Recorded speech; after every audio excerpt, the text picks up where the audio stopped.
Still talking. There we go. Getting deflection now. And still talking. Still talking. Sorry, guys. We should have checked that before. That was my fault for not double checking that. And my fault for still shuffling through some of the technical things. There we go. After our hiatus. Mm-hmm. For those of you who couldn't join us last week, which was pretty much everybody. Last week either, yeah. So we should probably talk about anime real quick. Yes. So we were at Anime Mid-Atlantic last week. It was fun. Got to see some cool folks there. It's a small convention, about 4,000 people, I think. A good amount of cosplay. Nothing really huge to report. It's not like there are folks doing, Crunchyroll wasn't announcing anything or anything. There was no change in the universe. It will continue as scheduled. Exactly. So, however, it was fun, and everybody there had a pretty good time. Mm-hmm. So, for all those folks who made it out there, yeah. And no emergencies, which is always good. Yes. No problems there. No fires, no floods. Well, minor floods, but yeah. Just the flood you'd expect from huge storms. So. So we're talking about Shinto. Shinto. Back to that. So Shinto, is that the worship of ancestors? Well, it's not the worship of ancestors, but that is part of Shinto. Part of Shinto. So Shinto has a number, and we should point out, neither of us are experts on Shinto. Neither of us are even particularly knowledgeable about Shinto. What we're talking about is seeing Shinto in anime. That's something that we have certainly seen Shinto in anime. So Shinto has a number of different elements to it.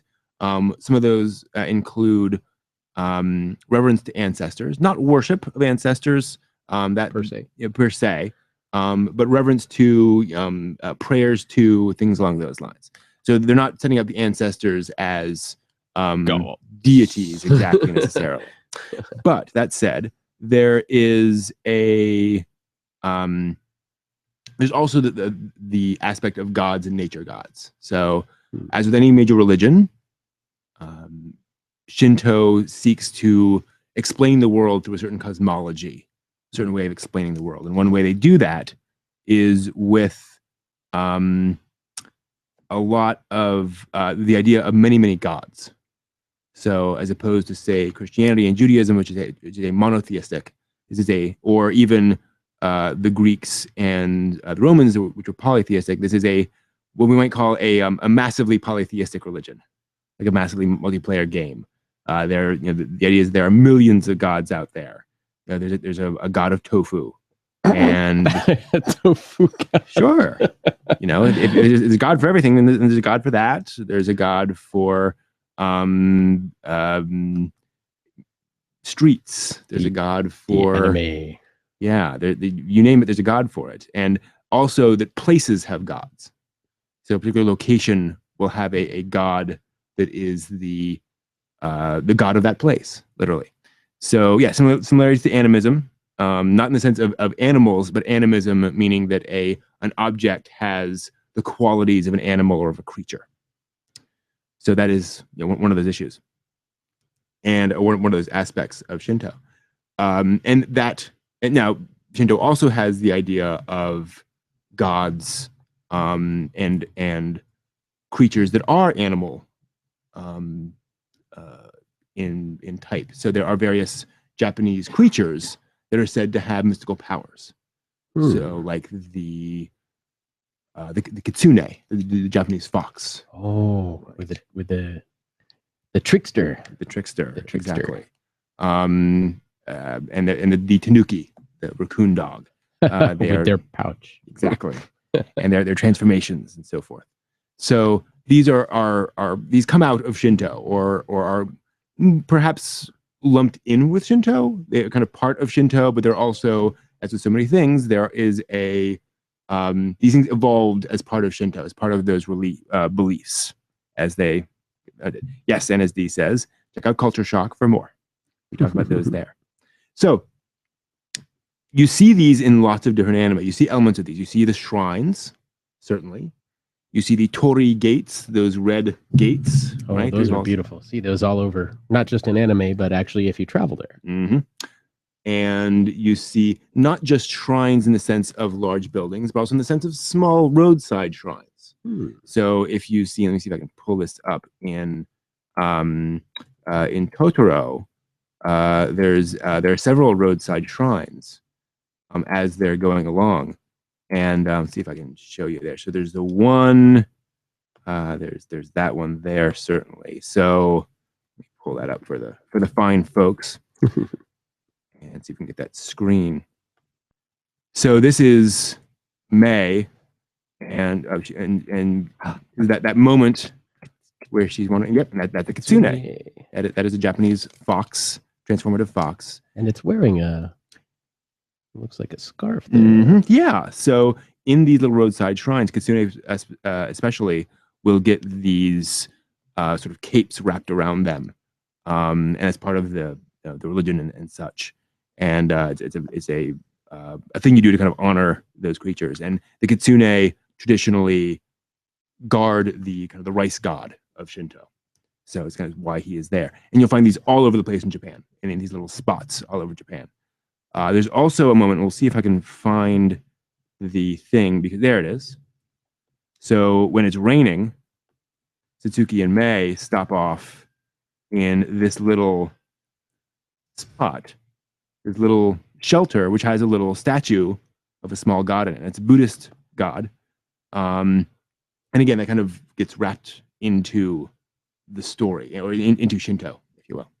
So, again, we are not experts on Shinto, but Shinto shows up a lot in anime, right? Yes. So what are some anime that you've seen Shinto in? What are some examples you've seen of Shinto? You know, the gates are so pervasive that it's hard to pick them out. After watching several anime, you just sort of take it as part of the background. Yeah. For the scenery. And that's a good point actually to bring up, as Charles Dunbar points out in his presentations, that there's a tendency to see or to assume that the Japanese are very religious because these things are everywhere. But you drive down the highway and there's a church every half mile. You know, that doesn't necessarily mean that all the people living there go to those churches. So these are, to a great extent, just kind of there in the background of normal Japanese life. So if we're going to talk about that, and we're going to talk about the shape-changing creatures and such, we should probably start with kind of the granddaddy of shows that deal with this, and that would be Gegege no Kitaro. How's that again? Sounded like you were stuttering. Gegege no Kitaro is a classic bit of anime. I believe it started in the 60s or the very early 70s. I think it was the early 70s maybe in Japan. And there have been a number of different adaptations of this. Let me see if I can find a good image example of Gegege. And I guess we'll start here. I believe this is this looks like official artwork. And so Gegege is a story of a young boy who, there he is, who lives in a graveyard basically, and has these adventures with ghosts and monsters and what are called yokai. Yokai. I've heard that phrase before. Yeah. So yokai are these sort of spiritual monsters, if you will, in Japan. They are the rough equivalents of ghosts or demons or other creatures. Now, it is very problematic to use sort of Christian terminology for these things. It just doesn't map at all. You know, these are not ghosts, these are not demons. But if you think in terms of creatures that wander around, can't necessarily be seen, but can affect people, that's what these are. What's different is that in our standard cosmology, a ghost is just a kind of a person. In Shinto, a yokai is a specific creature with specific attributes and powers and things. So would that include a ghost of a location? It can, yes. A ghost of the tofu, or not so much that, more the fact that you'll get certain yokai will tend to be in certain locations more than others. So you'll have a yokai, and it's kind of like D&D actually, where you know, orcs tend to stay in the plains, and goblins and kobolds are always underground. So for example, there's a yokai that is the sound of geta sandals walking behind you. Ooh. So if you're walking along and you hear sandals behind you, but you know there's no one there, don't turn around. Exactly, because bad things happen. So Gegege is a human boy who only has one eye and lives in a graveyard and is surrounded by yokai and kind of befriends them and deals with them. Now he's holding one eye. Yes, he is. And he's got one displayed. Which one's the one that he... Why is he... That's a yokai. That's a yokai. That's a yokai there. So these are all, Japanese creatures. If you're familiar with Yokai Watch, the recent anime series. Oh, yeah. Yeah, so that's yokai. That's where it was going on. Yokai Watch was kind of trying to turn yokai into Pokemon effectively. But that is where that goes. And yes, as Fisher says in the chat room, each god has a special place in the universe and a role. God of harvest, god of wisdom, things along those lines. And so Gegege was hugely popular and hugely successful back in the 60s for the manga, and then as the anime rolled out. So this is where anime really started dealing with Shinto as a fundamental part of a show. Is as the rich cultural heritage, that seems like a natural spot to mine stories exactly from. Yeah, and there are tons of anime that deal with this, obviously. Some of my favorites include KamiChu, which is an anime series about, see if we can pull up a quick image of that here. I have a favorite image, which hopefully I can, there it is. Oh my. Oh yes. Yeah, I talk about this one a lot. This is an interesting one. I want to see. Fun one. So KamiChu is about a junior high school girl in the 1980s who is chosen to be the local goddess, right? Which is one of those things that kind of happens in stories where, this person suddenly became the goddess, and so then our story continues, and they're like, let's explore that. Some people have fame thrust upon them. Exactly. So you can see some of these little gods around. In fact, that's the tofu god in the upper left. So yeah, lots of little stuff there, but it's take a little while to refresh for you. But there we go. Yeah. So yes, yokai are kind of everywhere in KamiChu, and what's nice about this series is that it focuses on this sort of school life story of this young girl, and people find out she's a goddess, and of course they come by to ask her to bless them, and she has no idea how to bless them. And it's a lot of fun. It's by the same staff that did Read or Die. So same kind of quality of stuff there. That was a fun show. Yeah. A very relaxing comp show, but it's basically, what if Shinto were true? What if all of these gods are actually there around and doing stuff, and you can just see little gods, rolling soda cans down the street? I take it she sees them. Yeah, other people do not. Like, there's a fun episode where she goes to a sort of the yearly convention of the gods, and so it's this sort of Spirited Away style thing where they're just thousands of gods all on these barges, drinking it up and chatting about all the politics of being a god. So that's really a fun one. But it's definitely integrating all those Shinto things into a school life or slice of life kind of a show, which is really fun. Yes, so Rorikon Kuro mentioned in the chat room, there's a documentary called Japanology, Japanology Plus, which many episodes are available on YouTube, and they did an episode called The Roots of Japan's Yokai Creatures, which goes into this in some detail.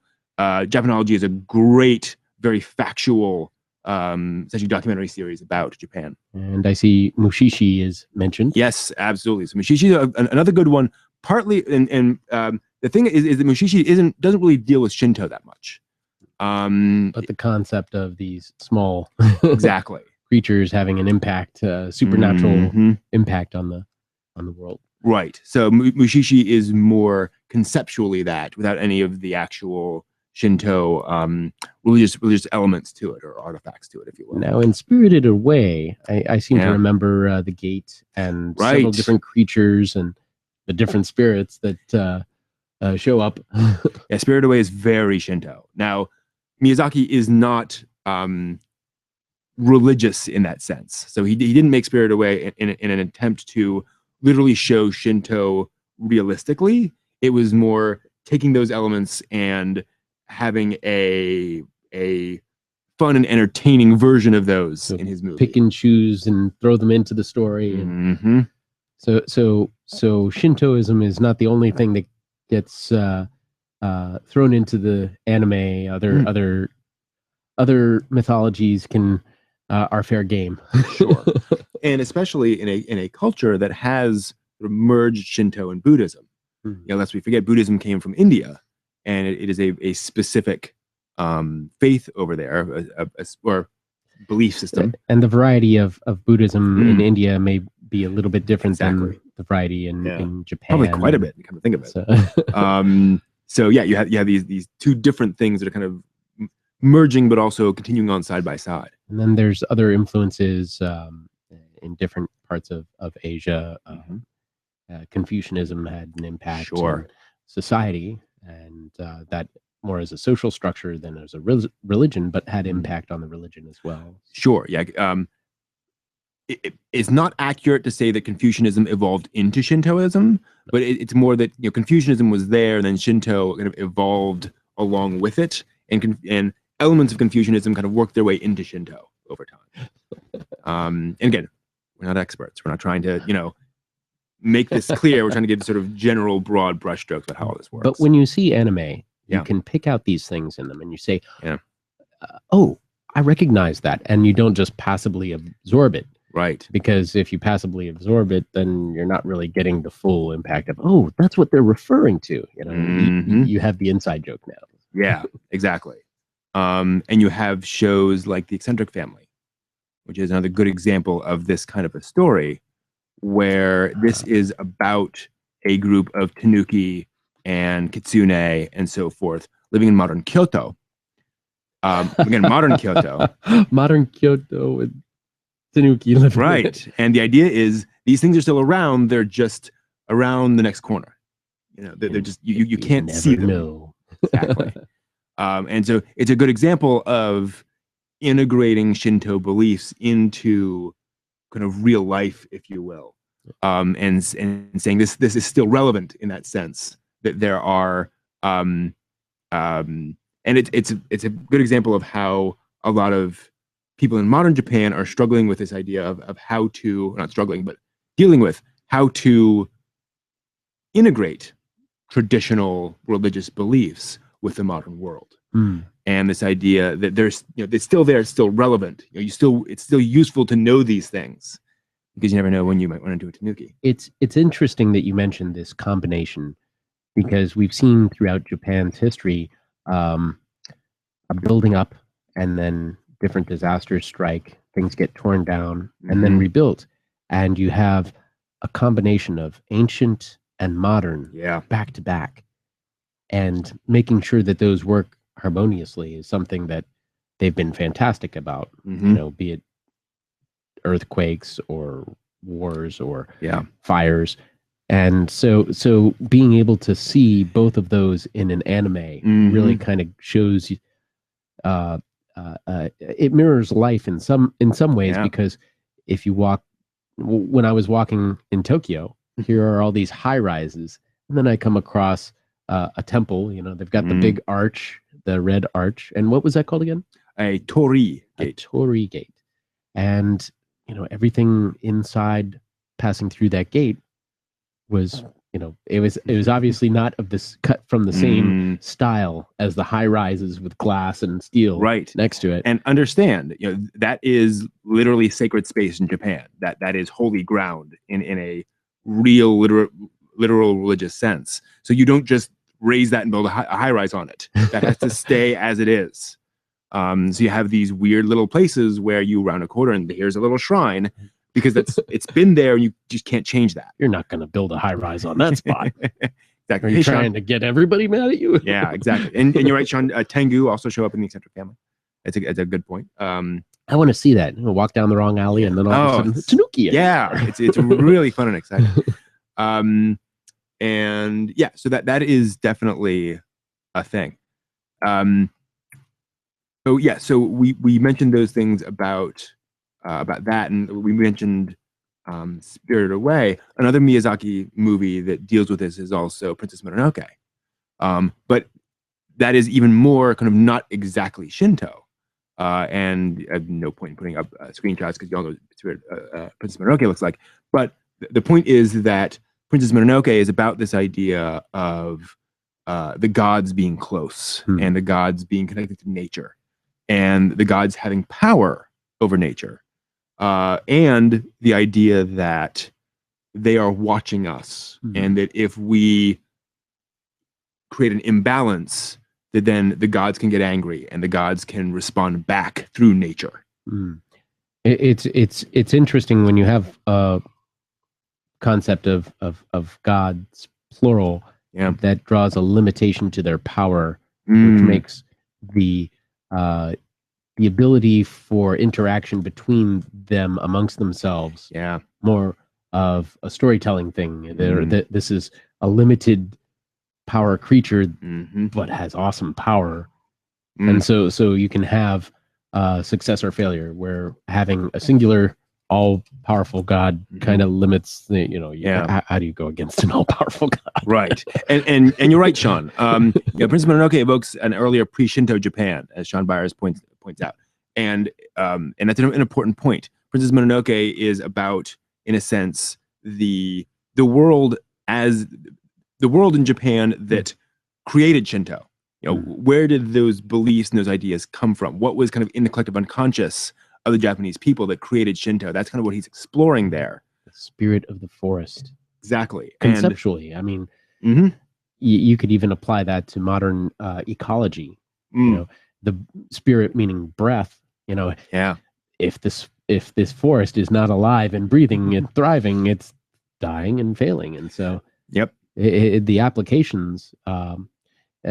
Sometimes I wonder if the mapping of the idea of a literal god versus a figurative force is it kind of makes one think. There are forces within all these different dynamics that you can say, hey, the power of this force of nature. and not to go too far afield, to give you an example of that, there are some who contend that in the Christian Bible, when they talk about demons, that they are not talking about literal spiritual creatures. They are talking about the things inside us that keep us from doing the right thing. Our selfishness is a demon. When you read the Bible, a lot of the talk about demons does not personify them. It is talking about it as an internal struggle. So they don't use the imagery of the actual guy with horns there. Right. Exactly. That's something that developed through art. Right. And that is one way of interpreting that, is that these are figurative symbols for what's going on inside us. And with Mononoke, is kind of evoking this idea that when you're living in a pre-industrial society and you have this giant forest out there full of creatures that can kill you but can also be used as food, you have to respect it. The Mushishi's mountain god concept. Right. So the respect for the powers that can control your fate in these environmental, and then it makes sense that something would be explained one way or another. Right. Yeah, you come up with some symbolism for that. Even if you don't necessarily believe that there is a literal god there, you recognize that there is a much more powerful set of forces at work. Like when sailors talk about the sea. Yes. She's a harsh mistress. Love her or she'll take you to the depths. Right. And absolutely. I mean, it's amazing how you read sailors' descriptions of the sea, even up to the modern era, and they described it as a vengeful goddess. You do not mess with the sea because it will kill you. And even very rational industrial people would be very superstitious about the sea. It makes sense to have a healthy respect for powers and forces that are beyond our current understanding. Yeah. The Greeks had this idea of the daemon, the Daemon, which is where our word comes from, which refers to kind of the internal forces that of creativity and such. The idea that our creativity comes from this daemon inside us that gives us our ideas and such. It's an interesting idea, because I had always seen daemon as the server that is always causing my print to fail. And that's the idea, is that's where they kind of got that terminology from. Is that this little thing that's sitting off in your mind somewhere is that little printer demon. But interestingly, and just to wrap that up, there's a TED talk about this. The writer of Eat, Pray, Love talks about this idea that there is a specific real world psychological advantage to separating yourself from your creative process, to seeing your creative process as this separate thing that you're not in control of, but that kind of bubbles up out of your subconscious. And that the Greeks invented that partly as a way to stay sane, if you will, about the creative process. Oh, yeah. I mean, just the idea that I would be one with my creative process would mean that I would take all sorts of unobjective stances in relation to it. Right. Where if I separated myself, I could have a critical eye and say, yes, that could be improved or not. Well, and you know, it allows you to not think of yourself as, well, they're all coming from me, so I can control it. You know, so I can just turn this spigot and these, why can't I get these creative ideas now? My creation is trying to kill me. Right. And so it's that whole idea that a lot of these religious elements are there to help us deal with those things. So I'm sorry, the chat room. Liquidus has a question here. Have I seen Shin Megami Tensei or Persona? Shin Megami Tensei some, Persona no. Sorry. Lots of Shinto ideas that apparently in there. And do you recall the TED Talk? Who that was? Folks are saying in the chat room, I believe Elizabeth Gilbert. Oh, wow. Was nice, the one. Nice. Yes. That's why we have a chat room right there. So Princess Mononoke is another good example. Another fun one is a series that's kind of hard to pronounce. I'm going to just pop it in the chat room there so folks can see it. It's called Inari Konkon Koi Iroha. I have not found an English translation of it. It's kind of what it is called. Koi, like love, or like fish? I do not know. Oh, the gates. So I've seen just the first episode of this, but basically the main character is a sort of and I'll give you an image here. Typical kind of magical girl, kind of teenage girl in Japan. She's kind of clumsy and she's not good with boys and all that good stuff. And she stumbles on a shrine where the shrine goddess decides to make this girl her kind of avatar in the real world. So she gets essentially goddess power. She's not a goddess, but she's the avatar for the goddess, if you will. What's interesting about it is that the main character realizes how much she needs this. There's a wonderful moment in the first episode where she kind of breaks down and says, I want a boyfriend, I want a normal life, but I can't. I keep sabotaging myself, and I'm so sick of it. And so this goddess says, okay, I'm going to give you some abilities, and we'll see if that helps, and we'll see what happens. So this is literally a modern Japanese girl being thrust directly into this world of Shinto and exploring it. It's cool. So that is kind of a subgenre of anime where Shinto is suddenly a direct part of the show, as opposed to just kind of being a background or inspiration. A subject rather than peripheral. Yeah. Wow. Exactly. And what was that called again? Something koi. It's called Inari Konkon Koi Iroha. Koi Iroha. Sorry, again. There's just and Sean was saying when he visited Kyoto, he saw ads for that. You can actually go to shrines. They're kind of heavily promoting that show. D asks, who's the target demo for this show? Japanese people. You know, this is, again, it's kind of like doing a show in America where the main character can talk to angels. It's like we're so used to that iconography that it's not like it would necessarily be pointed directly to us. Look at Preacher, heck. That is just kind of a thing. I think Funimation did recently release it. I'm not sure if they did, it's on Blu-ray. That's certainly there. But yeah, this is, again, it's kind of just part of life. Definitely more shoujo than anything else, though. I would definitely aim that as more of a shoujo anime series. Yeah, more like gender. Yeah, I aim more at girls, definitely. It's a slice of life show.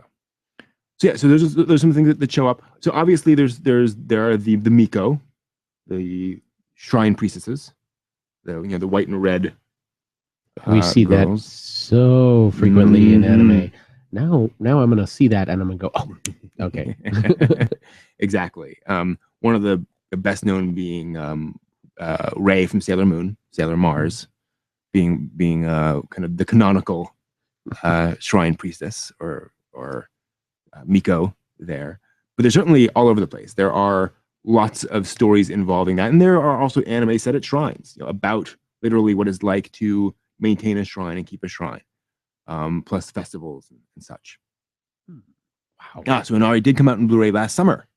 Cool. So it's not dubbed. Unsurprising. It's not exactly a topic that's going to set the American world on fire.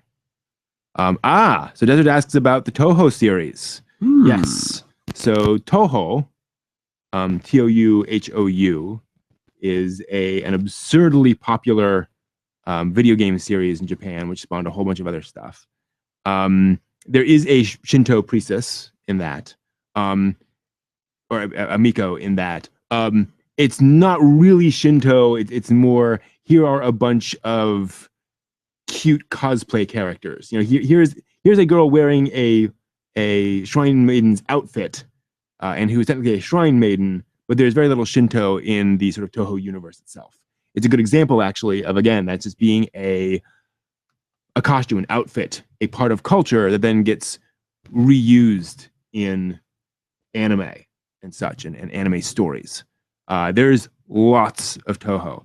As one person pointed out, if I'm looking at fan art and I have no idea what the heck's going on, I know it must be Toho. It's just one of those it's a mishmash of lots of different cultural concepts all getting thrown together all at once. So it's definitely a fun series. Now, one anime that does come up a lot if you search for Shinto in anime is a series called Noragami. I know a friend of mine who's doing a lot of research on Noragami for a panel. And Noragami is a series about a small god who is looking for kind of avatars that he will work through. And it is a very Shinto anime series. I know very little about the show. From what I understand, it definitely takes certain aspects of Shinto and kind of actions them up. It makes them a lot more exciting, a little more shonen than the actual anime would be, or the actual religion would be. But it's a fun look at various Shinto aspects and Shinto elements all worked into a more palatable, entertaining show. But there's definitely a lot of it in anime. And again, it's one of those things where it's hard to separate Shinto from anime because it's kind of just part of life. So much of it. Yeah, it's there everywhere. But just think of how many times you can point out something in the background and you just sort of absorb it, but then when you start looking for it, it's everywhere. Yeah. Psycho New Type in the chat room points out Inuyasha, where Inuyasha is another great example of where it's not Shinto in an accurate sense, but it's using Shinto to tell a fun action story, using those basic references and character kind of concepts and the idea of being able to live a long time, and the idea of priestesses having this connection to the spirit world, and the idea of Mononoke and yokai and so forth are all used in that for story effect in fun ways, definitely. Oh, cool! So Noragami, they literally go to the Shintoist underworld. So yeah, there's that. So Tenchi absolutely has Shinto elements to it. He works at a shrine. He lives at a shrine, literally. Yeah. So it's definitely part of the thing. It's a good example, actually, of we have this tendency to think of like shrine maidens and so forth for shrines. Don't have to have one. There is no Miko at Tenchi's shrine because it's a small retreat in the mountains. It's just not that kind of a shrine. So there are a lot of wrinkles to the faith and belief compared to what we're kind of used to with how things are. Dokudasai asks, can we talk about kami for a bit? Not sure I understand the concept. I'm not sure I understand the concept either. The rough translation as God? Yeah, so God-ish. Certainly a creature with powers. But as we mentioned before, it is more of a, it's not, it doesn't correlate to anything we really have. It doesn't always map properly, and it's used. You think of the term kamikaze, God wind. Yeah, and the kamikaze pilots, they did have an impact, and it was a powerful impact, literally and figuratively. Saying that they're sent by God, that's a little stretch for a military operation, but it was effective. There's that same problem in English when we talk about God or gods, because you think about the Greek structure concept where there's multiple gods and they live in a universe, or you think of the Judeo-Christian or any of the monotheistic religions, and God is like capital God, that is the God, there are no other gods. And so conceptually it doesn't necessarily always translate quite literally in the way that you would think it would. So India being polytheistic, where Buddhism came from, there's the open possibility of having multiple gods, kind of like in the Greek mythology series. And so when you hear it, you can say, oh, that means God, but then there are certain things that are not always coming through in translation. Yeah. So you can take it with a little bit of a grain of salt and try and understand the background of where it's coming from. And understand it's, any of these terminologies we're going to talk about don't have English correlations. You're looking at something that is a different cultural concept. And so just think about it in that way. It's not what you exactly what you think it is. And there's so many different things when you go between one language and another, because words are merely containers for understandings, and you can have multiple understandings with one word. Yeah. You look in the dictionary, there's like 6 different meanings for one word. And so when you translate it from one language to another, are you translating the meaning or the literal sense, which could be very different? Yeah. And which meaning? And then there's also cultural references. There's all sorts of puns and plays on language. Origami does that a lot. I mean, the term koi is like the fish, but it's also very similar to a term for love. And so you'll see them play around with that concept. By the way, if you've seen Summer Wars, you know that there is an important line involving the word koi. Oh. And that is part of the wordplay of that line is that idea. And people mention kami-sama, which is there is a Shinto idea of a one god that is sort of above all other gods. The sama is used as the term for both mountain and the top of the top, and like is that an honorific as well? Sama? Yes. So. Yeah. And so that's the thing is that there we go, Sean. So sama means sort of honored one. So it would be if you're talking to a respected senior, at work, not just a son, a mister, but a sama is somebody who is an expert, if you will. So my brother goes to a Christian Japanese church when he was living in the area, and when they'd refer to God, they'd refer to kami-sama. And so there's different names for gods, and boy, did that make the introduction of Christianity to Japan interesting. They came over and they're like, so we have this idea of there's this one god over all the other gods. And like, yeah, the keeper of the keys. Like, yeah, like what? Yeah, we've got that. Like, really? Okay, but then see they've already got one. Right. And then they say, okay, great, you have it, and it's kami-sama, and then you'd move on. And it's like, well, wait, no, kami-sama didn't do that. Like you got the wrong kami-sama. And so it further complicated things because the Europeans said, good, we're going to latch onto that word. Well, that word doesn't mean what you think it means. Your Princess Bride reference there. I do not think that. And as Dee says, Shinto doesn't have demons in our sense. No, it's a kind of a different thing. Yeah. The concept of monster, but having a spiritual sort of element to it is another dimension. And I've seen some people refer to demons in a more dimensional sense rather than figurative, literal, or spiritual. It's like yeah. trans-dimensional type of Well, thing. and you have the problem that you have oni, which Mhm. are those the sort of horned trolley type creatures that are very common in Japanese myth, which sometimes get translated as demon because it is they How are else do you translate physically that? similar. I mean, Yeah, they're physically similar, and they attack people. But they're not guardians of hell who fell there because of a war in heaven over right. Yeah, it doesn't. It's not the same cosmology. That's where people get tripped up. I wonder if other countries have sort of these strange translation situations, like Norway with the trolls who live under the bridge, or different mythologies. And it's even more complicated by the fact that like for us in America, we're such a melting pot of different religions anyway. And trolls came from here, and goblins came from this, and Germanic traditions and all this, which it gets weird real quick.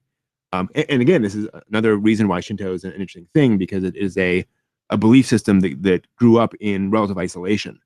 So it is I want to say, consistent, or it was less influenced by other things all being integrated in. So you have this, here are yokai, and here are kind of like Japan so being an island. you go to Japan and you do not see a lot of non-Japanese people. It is very ethnically homogenous. Yes. Even today, that is just the way it is. People are asking about white hair in fantasy series and supernatural series. Does that indicate that the person has like demon blood or things? It is certainly a trope that somebody with white hair is usually, obviously not old, is usually touched in some way by supernatural powers.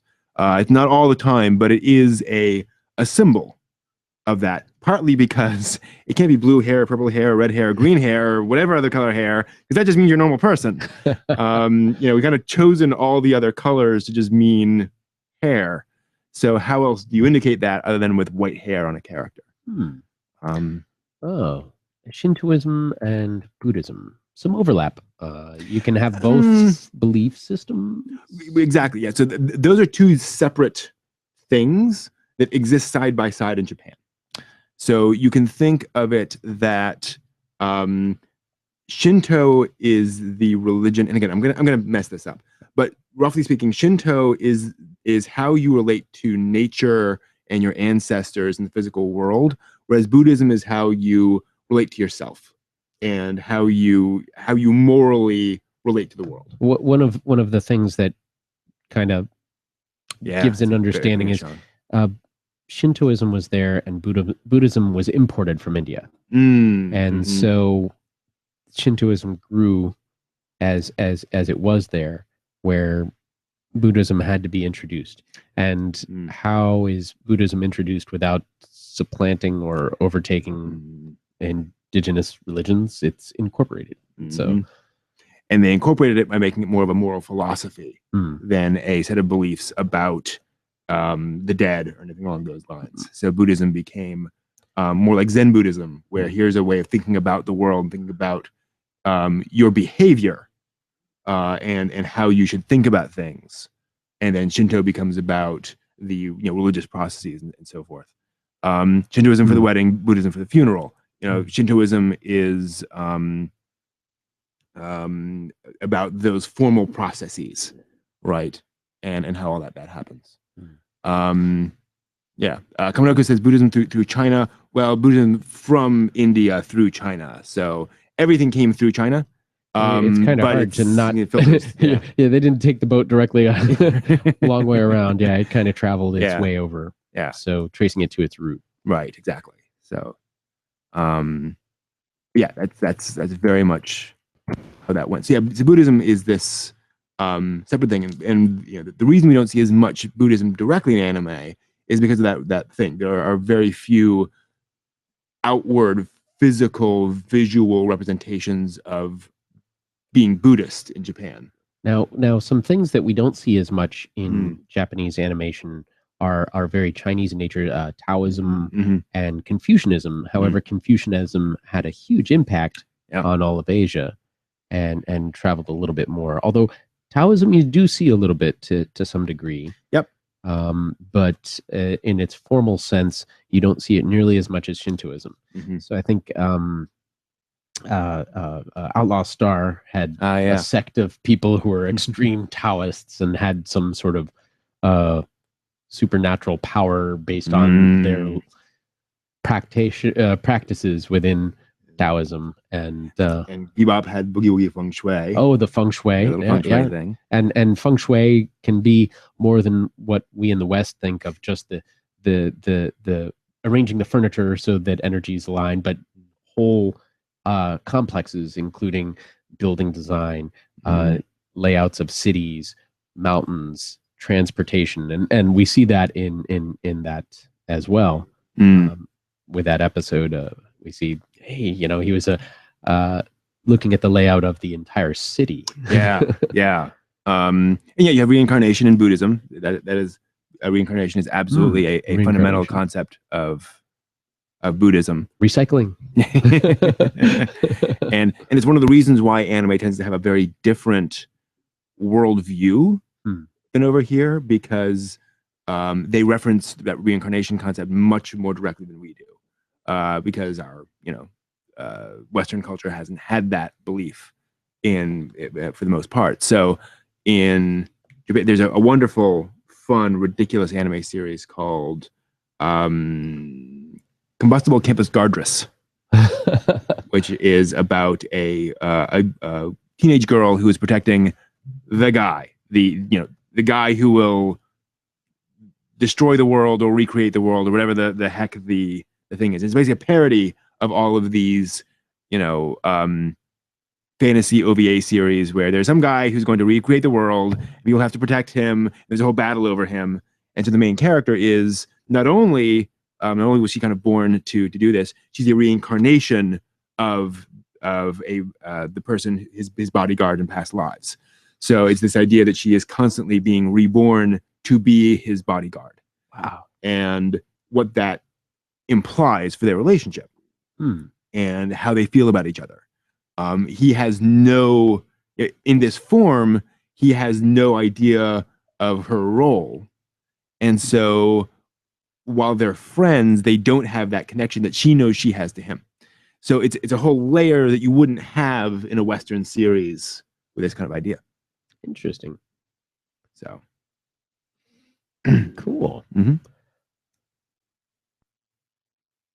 So, and exactly as Sean says, Buddhism shapes a lot of Japanese storytelling sensibilities. It's just not visually iconic. There's not visual representations of that. Every now and then you'll see the stone Buddhas, but yeah, the gate is just the Shinto gate is just it's hard everywhere. Yeah, and as folks said in the chat room, usually when you see Buddhism in anime, it's because a Buddha statue is being stolen by somebody, and they gotta get it. And that is very true. It's a different thing, and that's reality. All right, I think we have covered this as well as we can without delving too deep into the bits and pieces about that. And we're having fun with cameras over here. We've got some neat stuff with that over here. Oh, I'm the one who is. That's why we can't move things over.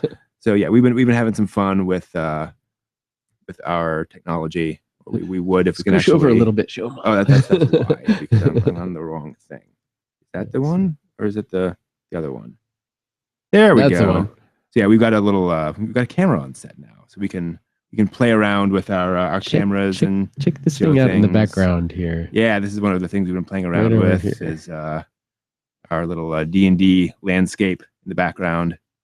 That's been fun for us to deal with. And we've been printing it out piece by piece with the 3D printer. Yeah, you probably print out some more stuff now. And what's the character that is there a beholder on there somewhere? There's a beholder. Oh, there he is. Yeah, there he is. There's the beholder. Let's see if we can. Is that as? I think we're zoomed in as far as we can go.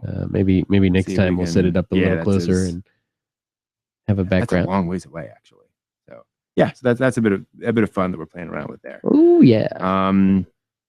So yeah, we're gonna we'd like to do more with these cameras and integrate them all in, but we're not quite there yet technologically. Yeah. Once we get some interns and camera ops, if you know any good TDs and folks who can switch, we'll get our production staff and who can be shipped across country. That's important. So do what you can there. Yeah. So so that is that for that you topic. have a 3D printer? Oh yes, you have several 3D printers. Yes, multiple 3D printers. Soon to be more. Yeah, we're trying to deal with excellent KamiNoko. If you live near us, then hop on by. Come on over. We've tried using the 3D. I've tried using the 3D printer to print out figurines, but that's hard. Pretty well. We're not there yet. Depending on size, scale, and he's done some really neat work. If maybe sometime he'll showcase stuff for us. Yeah, maybe exactly. So next week, we'll be talking about the stigma of anime in America. Stigma? And the stigma of animation in general. This idea that anime is generally cartoons for kids. Cartoons for kids. It's Naruto. It's I don't think we generally don't have as much of the stereotype that all anime is Pokemon or Yu-Gi-Oh. People recognize that there's Naruto and other stuff out there, but you like anime like Sailor Moon and Pokemon? Well, yes, but more than that. So I think we've moved on beyond that a little bit, but there's still definitely that stigma that anime is childish and anime is simple action adventure stories and things like that, and it's Dragon Ball Z and such. So are there ways of moving beyond that stigma? And importantly, we're going to talk about actual actions we can take.